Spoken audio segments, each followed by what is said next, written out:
Hello to all. Hi, Scott. Hi, Sarah. We just welcome to this session. I have called this what students really do when they're on their laptops with AI. And I realized that actually after I set it up that sounded rather like an expose, which was not what I meant to do at all. In lots of ways, in fact, I meant to kind of suggest the opposite. That is, I think there's a great kind of anxiety about the way that students potentially use AI. And so anyway, I will speak to that kind of as this goes along. I wonder, should we? I don't know, Scott, how if you know everybody, could we quickly just sort of say hello and introduce ourselves? I am Michael Murphy. I know you know Scott. I've been here forever. Scott is actually a former student. And I am the director of the college writing program, which is the English 101 and 102 courses in the English department, and also coordinate writing across the curriculum. Um, could folks say I'm hello? I'm Scott Cunningham, and I'm a member of the EOP office as an advisor. Thank you. And Sarah, is your mic?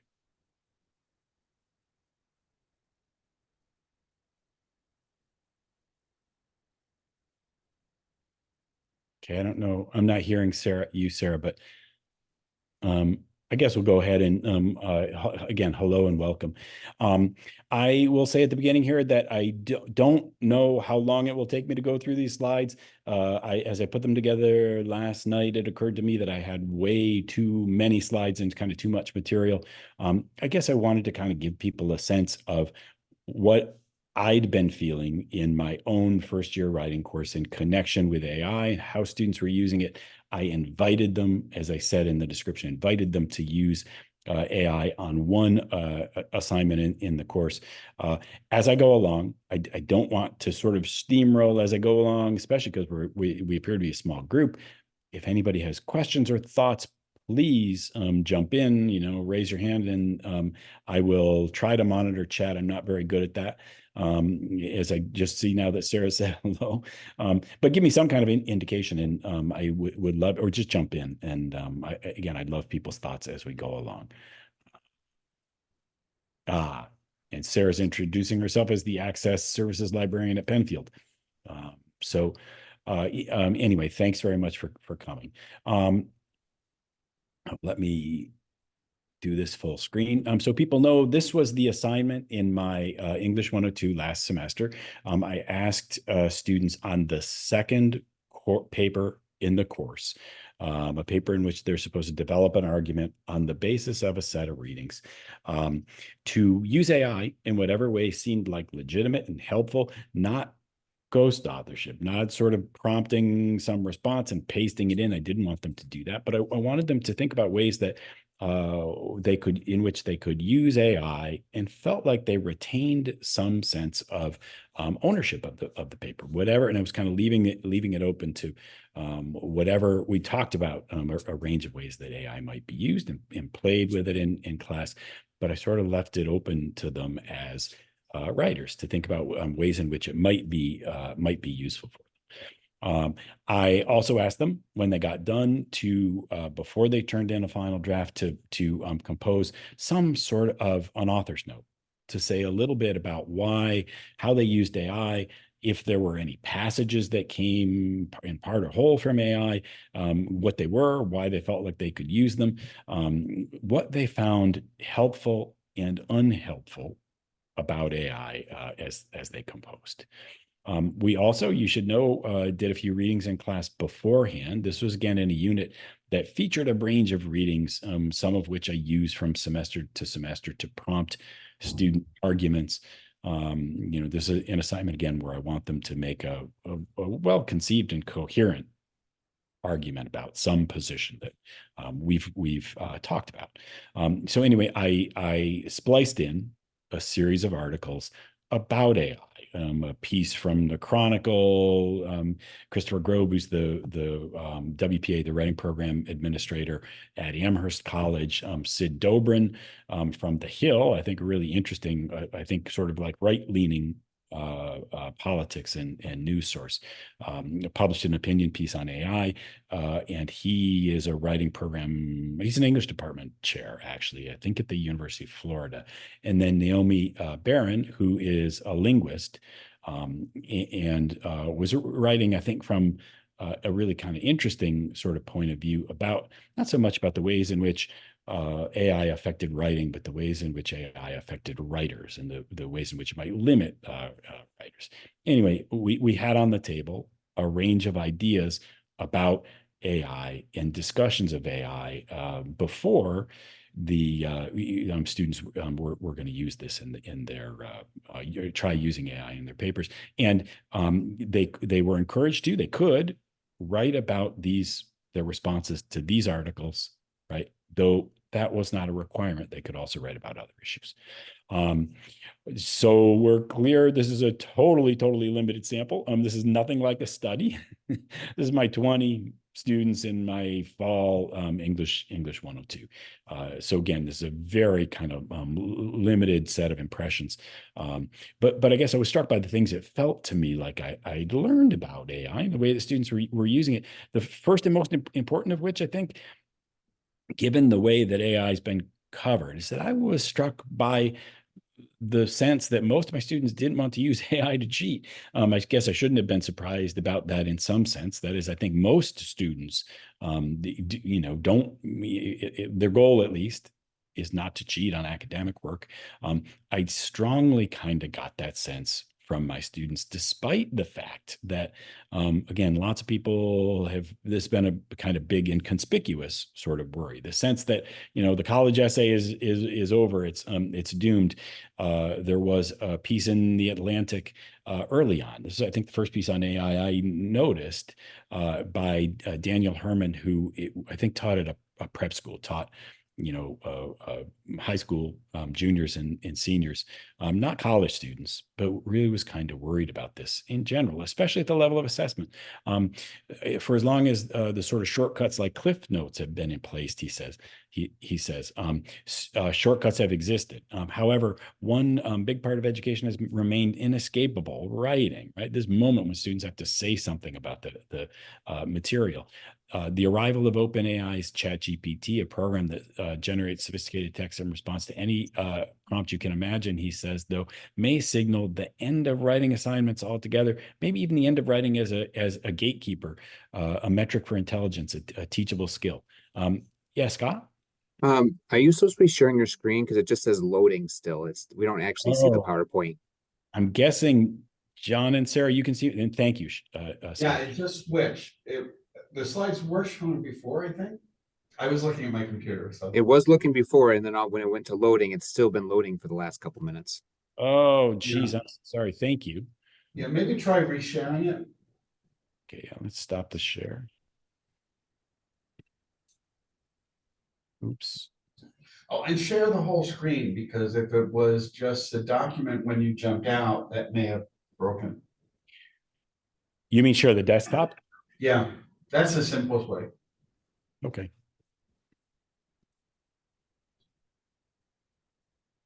You guys can now see? That's better. Yep. Thank you. And I will try this full screen. Does that still work? Yes. Okay, good. More visible that way. In any case, this was not the feeling that I got from my students. I guess what felt surprising to me was how emphatically many seemed to feel about that. One student, Tori Payne, said, "Personally, I see no use for AI. I have experimented with AI, but the writing is not quality and cannot be compared to my own writing. I take pride in my ability to write and to connect with my writings. Whereas when I used the AI, as much as it pretended to possess the same emotions as me, you can just feel that it's forced rather than raw. I am very skeptical about AI." In the author's note, that was part of her paper, in the author's note that she put together for the paper, she said, "I did not use AI for this paper at all. Only I know how I truly feel, so I can't bring myself to use something that's going to give me the opinions of an online source. Also, I did try it out, but it was difficult because it was like, a pick and pull. Some information sounded good, but most of it wasn't." Another student, Mia Rizzi, said, when writing, you're able to deepen your understanding of the topic you're writing about. By writing this paper, I'm deepening my knowledge about the uses of AI and the dangers surrounding it. If I had just told ChatGPT to write me this essay, made a few changes to it, and submitted it, then I would have gained absolutely nothing from this assignment and would never have learned what I know now. This scenario highlights a very important ethical concern that many critics of AI have, that if we rely on too much on our knowledge and deeper understanding, will become threatening. That if we rely on AI too much, our knowledge and deeper understanding will become threatened. I'm moving the Zoom window around as I try to read from the screen. Anyway, of course, I know what people probably are, some things that you might be thinking sort of in relation to this. I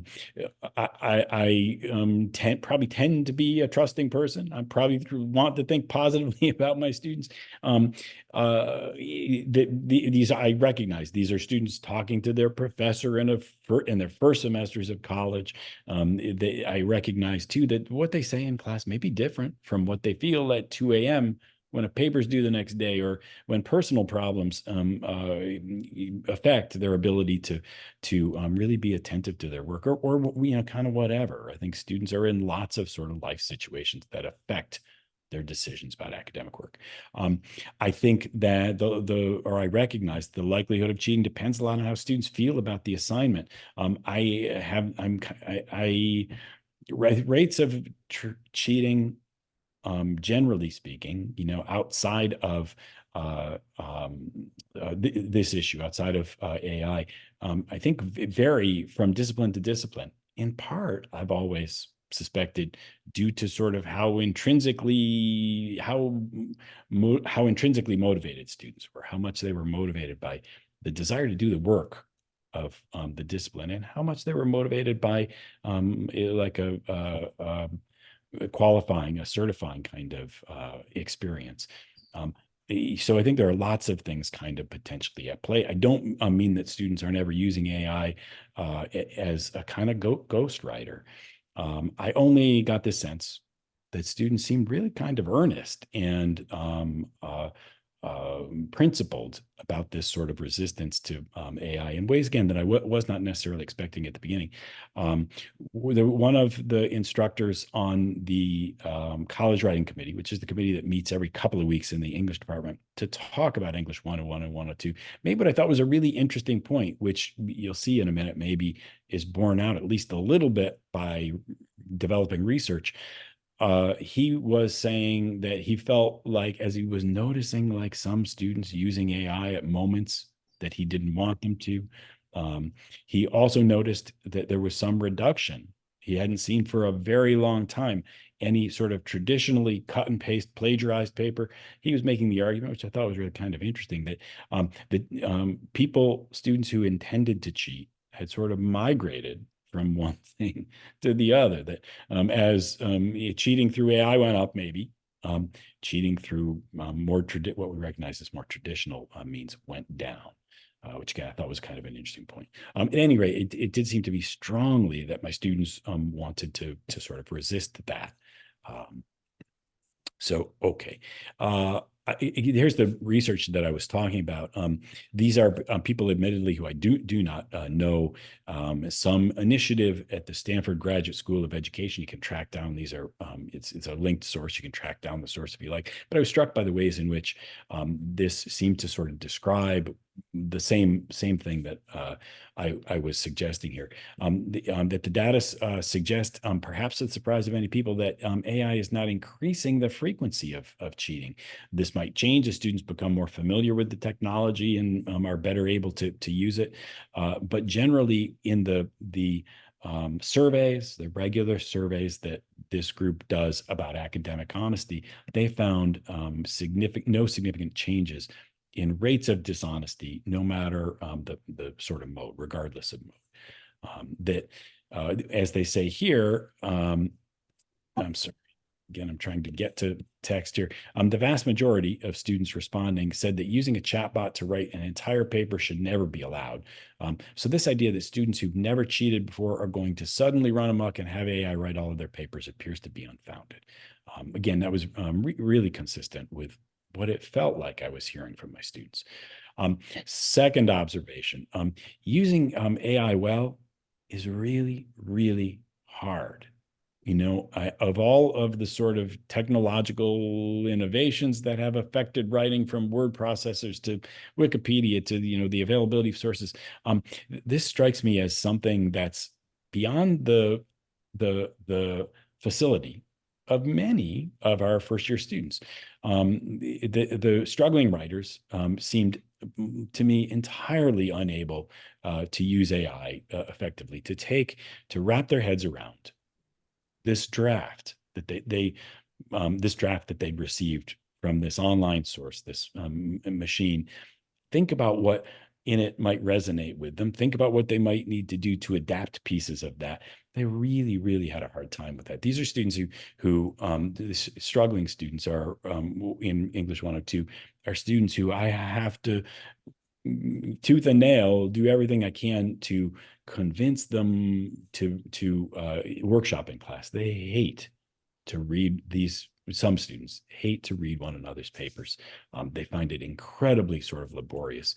And I think that it was those same kind of muscles that they had trouble with in using AI effectively. They really had trouble reading that language and thinking about ways in which it might be useful for them. Strong writers, on the other hand, who were able to do this better, I found remarkably thoughtful and selective about how they integrated AI into their like customary writing practices in the ways, this kind of routine that they developed. They were really very sensitive about when they would use AI, when they would not, and what they would use it for. They were not always successful, but again, I was struck by the ways in which they were really self-conscious and thoughtful about how they integrated AI.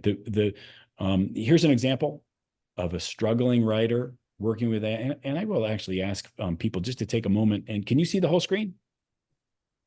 Okay. Take a moment and read this and tell me if you can spot the passages that you think AI has written.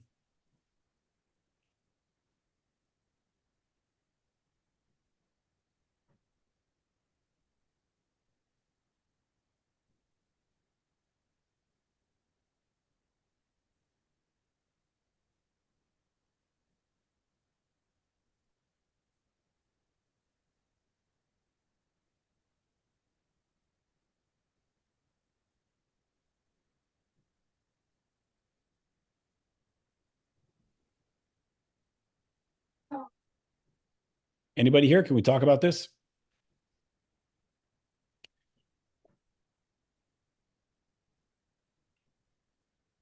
That is, again, my struggling writers seem to have a really hard time managing language and ideas too that they inherited from ChatGPT, or they found on ChatGPT. Are there passages here that you would mark as AI derived? Probably the first sentence would be AI derived Okay. because there's other ones that there's typos. So the lowercase of the I for aisle, like in the second sentence and the very last sentence. Yes. Yep. For example, some of the topics I'll be discussing is the use of research that can be used with auto-generated sites. But I think you're right. The language clearly becomes very, very different, right? And I think for this writer, there was this sense, and I'm guessing most people probably identify these sentences as this kind of AI sentences, and the others as the student's own sentences. I think that's probably right. A variety of, oh, shoot. I'm sorry. Let me go back.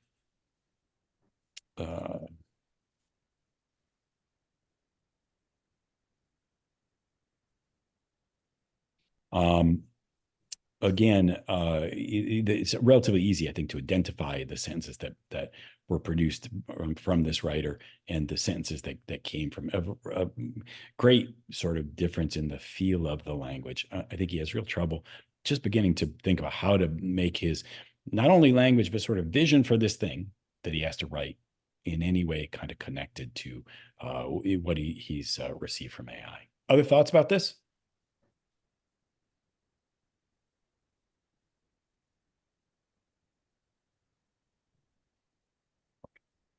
at the risk again of missing accidentally, and I'm hitting I think it's easier to read these slides if they're in full screen. So I'll go back to that, and hopefully I won't make any more mistakes.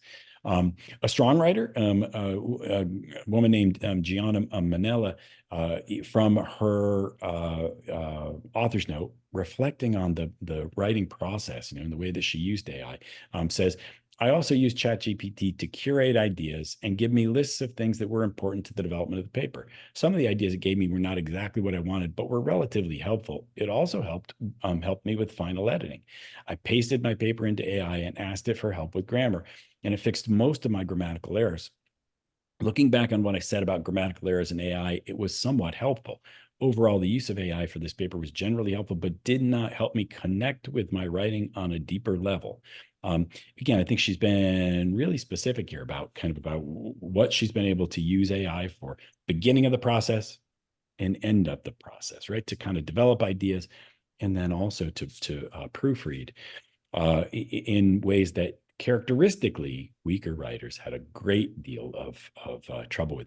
I will say that was not universally true. Some of the writers who struck me as having more sentence level issues, for example, were able to even to target individual issues in sentences. They would say, help me avoid all of my sentence fragments or my comma splices or whatever. And they would paste that in. And in fact, I remember a student who did kind of struggle in the class, who said, whatever you do to AI, said, whatever you do, don't give me a different number of change the content in any way. Don't rearrange the paragraphs. Don't change the number of paragraphs. Don't only tell me about grammar. He was really kind of specific and targeted about what it was that he wanted from AI. So again, some of the weaker writers could do that, though that was not kind of characteristic.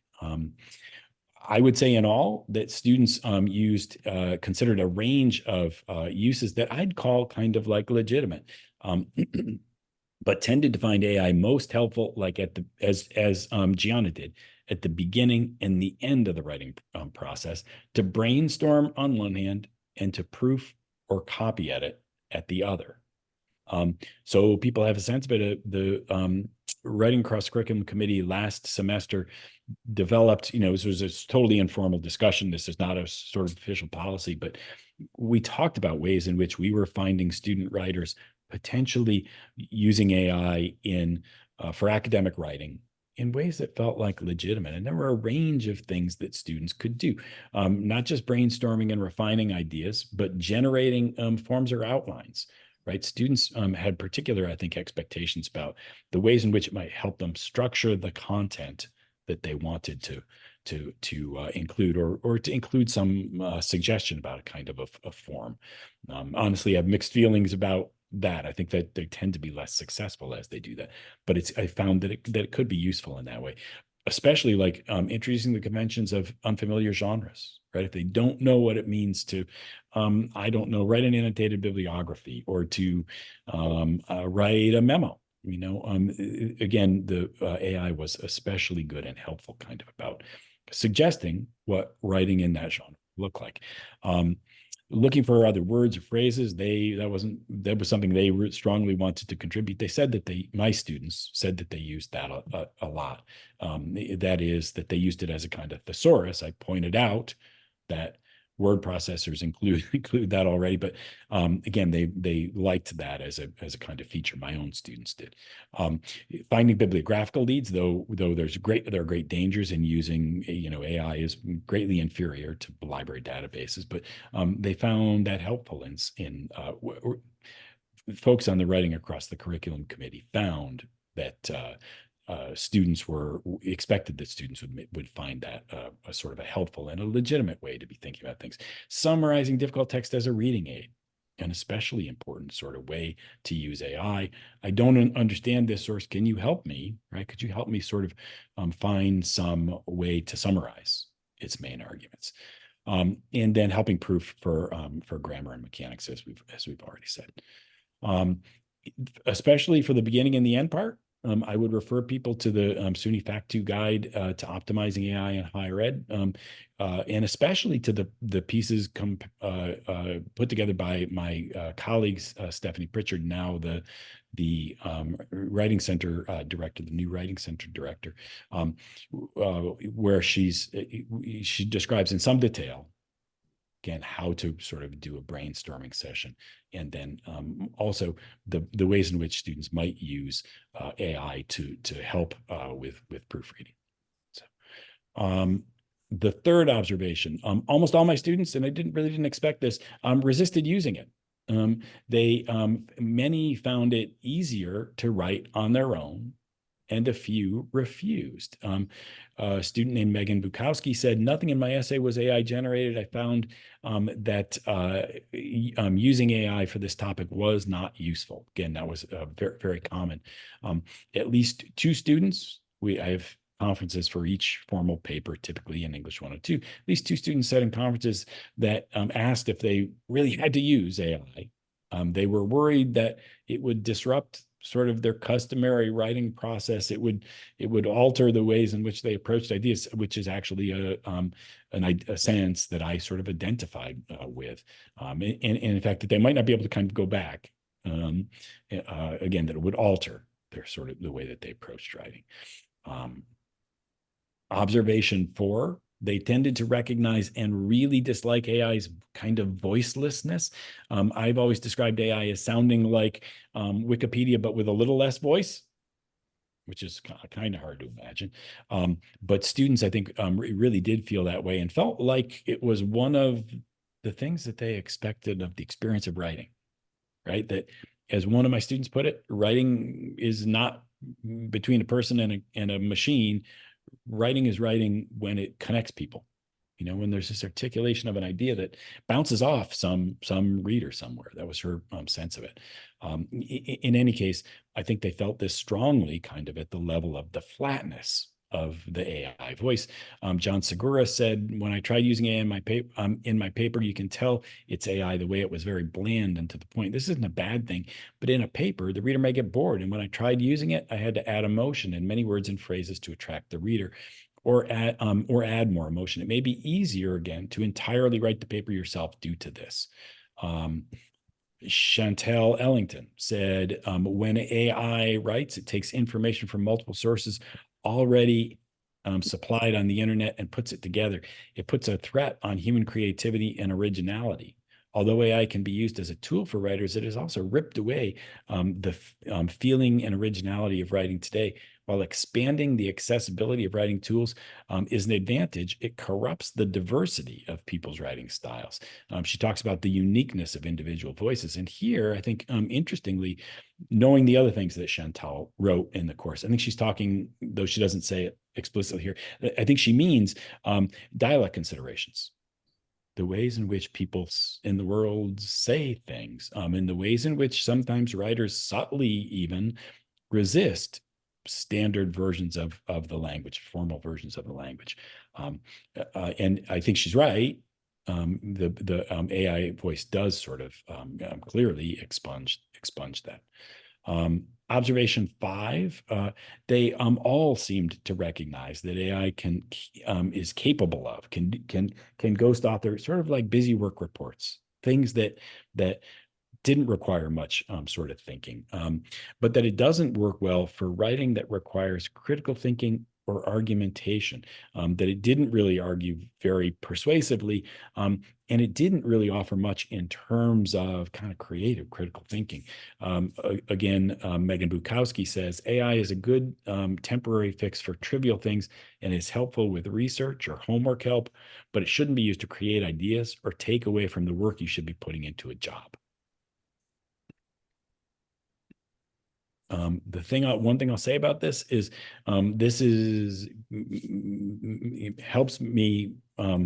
This seems to me an important maybe occasion for sort of making what's a traditional pitch in writing across the curriculum against sort of like writing as busy work. I think students are suspicious of and disengage sort of rehearsals of ideas in text. I hear lots of students talk about discussion boards that they don't find that feel like obligatory, but where there's not much that goes on sort of purposefully. I think that lots of those assignments are responded to with it can be responded to simply with AI generated material. This is a moment when, right, if you want to see the work of your students authentically, I think that making the writing really thoughtful, good prompts, good assignments, making students really have to think about ideas in their text is a really important thing. Observation 6, I noticed that students were really admirably alive, it seemed to me, even like cynical about AI bias, in ways that I was kind of prepared to have that discussion. I raised it, but they kind of didn't need me to. Two of them, in fact, noticed that they had trouble they wanted to be critical of AI in their papers, but they had to like really work at it to get AI to say something negative about AI. Megan says, nothing in my essay was AI generated. I found that using AI for this topic wasn't useful. I used an AI website called ChatGPT. First thing I had asked it was, how could AI be harmful to our society? What it gave me was a list of benefits. And she quotes AI here on that list. A student named Tori Payne says, the search I used for that was, why does AI suck? And it basically told me it doesn't, which raises some red flags because everything has some aspects of it that suck. So for it to say it doesn't, or there's nothing wrong with it, and the issues are just people's opinion, shows that what you get from AI is an opinion. So again, they both seemed alive to this aspect of AI bias, but to others as well, to the idea that AI depends on its data sets, and whatever sorts of bias there are included in the data sets will be will come out in whatever it is that AI produces.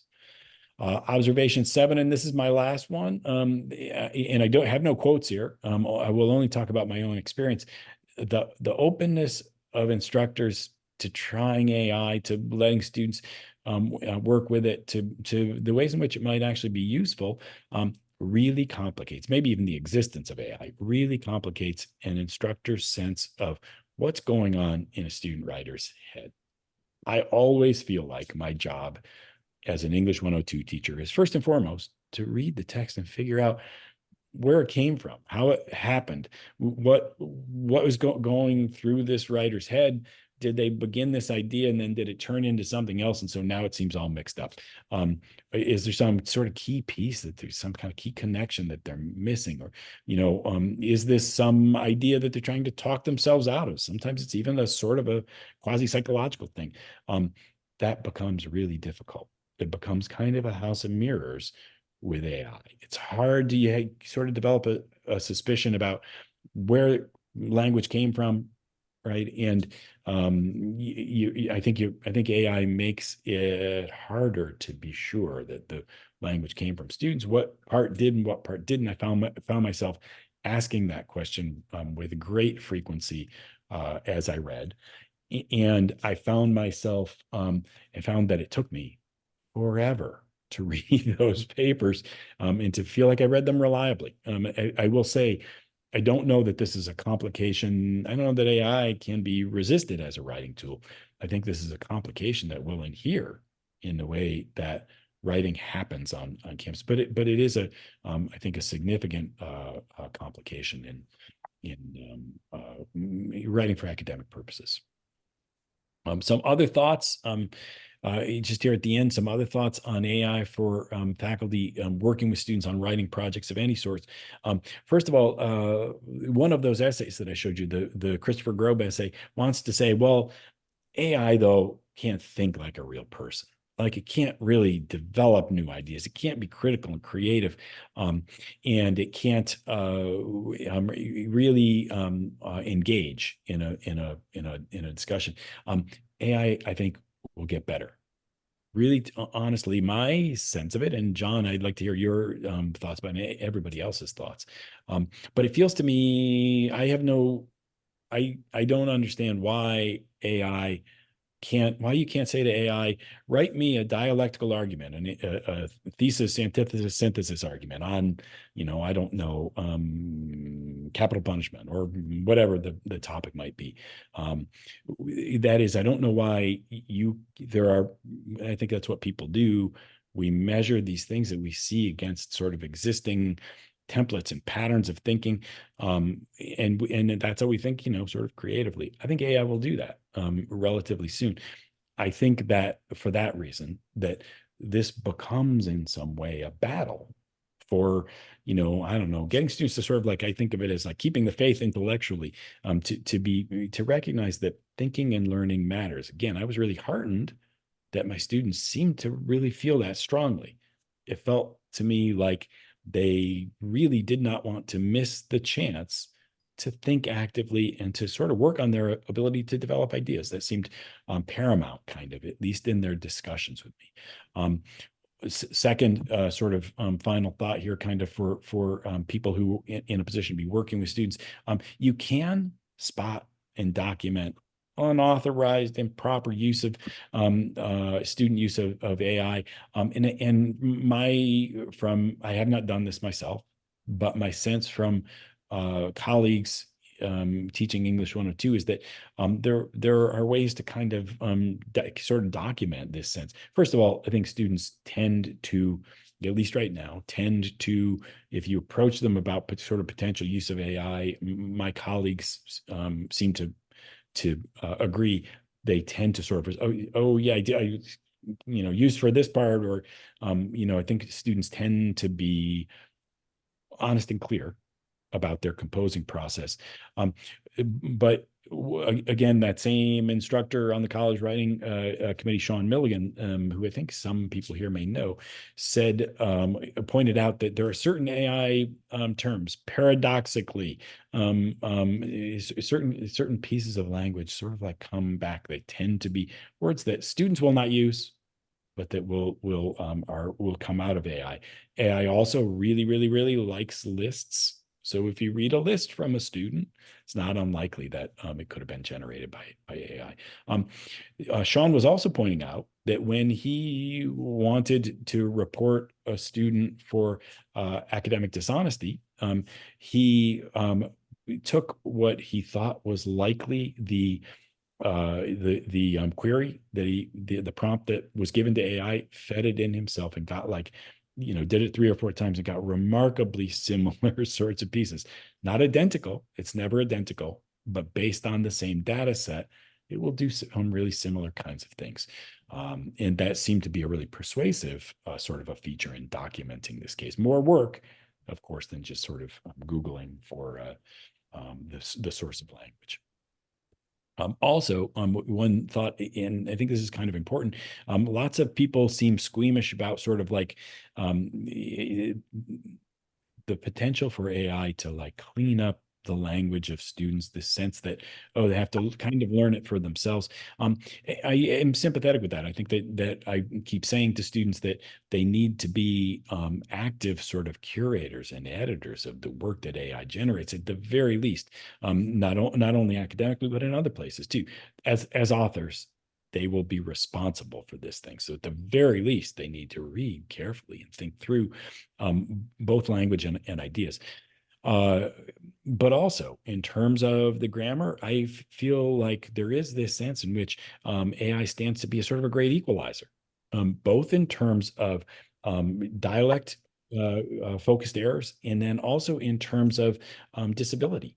Right, I had some number of students who felt really liberated by this idea that they would have some help with cleaning up error at the end, and that they in their home language, their piece would not be heard, but it might be more persuasively if it were in a standard version of the language. Again, I think that's an issue that people in my field have struggled with for a long time.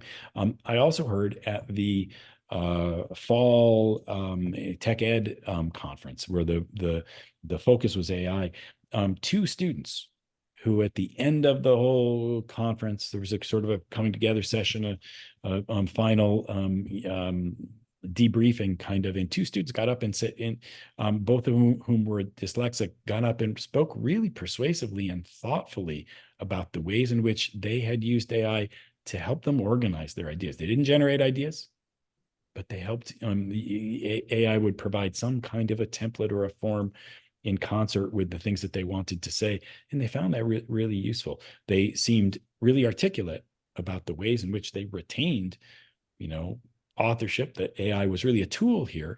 But again, it seemed to me to work kind of as an equalizer and for those students too. So I'm sorry again to have steamrolled kind of through all this. I guess I wanted to get through the things that I had prepared to say. Can I ask for thoughts or questions or discussion? How, I guess in some ways I'm especially curious about people's experience with AI in students in terms of academic honesty. I think that's a common sort of a worry. How's that working out? I know people are not all, I don't know if anybody here is in a, I don't, I think I know Natasha. I don't know if other folks are in, I know, John, you are in a position to work with students directly, but thoughts about that or about students' use of AI, the ways in which they're inclined to use AI?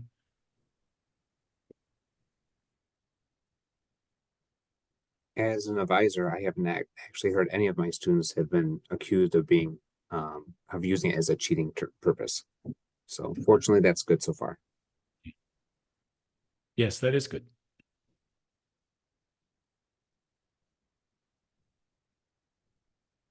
Anybody else? I've seen a lot of use in my asynchronous online classes. And it's a course that's required for the major, but they're not taking it because they're intrinsically interested in it. And students have turned things in on almost any type of assignment using that. Even discussion posts were, for the case of some students, generated by AI. So it is being used quite a bit. Yes. That sense of the student's intrinsic kind of commitment to, I think you're right, John, as I was saying earlier, I think that's got a lot to do with students' propensity to cheat, whether it's through AI or through in some other form. John, do you find that cheating in general, cheating is up after in the age of AI? Um, I'm not sure if it's up much because we saw an explosion in academic dishonesty during the pandemic. And a lot of it has just shifted from the use of Chegg and other tools to ChatGPT, partly because, the basic tool is available for free, while students had to pay $17 a month for Chegg. And their profitability has plummeted in part because students have shifted to ChatGPT or other AI tools out there. Yeah, again, that's consistent with the things that we were finding on the college writing committee, as well as that piece of scholarship that I cited. Okay, other thoughts or questions about this?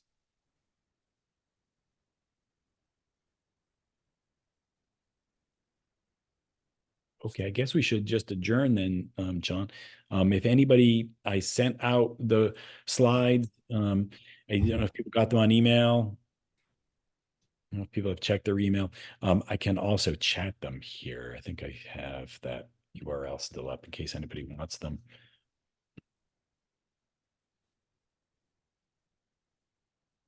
So great. Thank you all very much for coming. Thank you.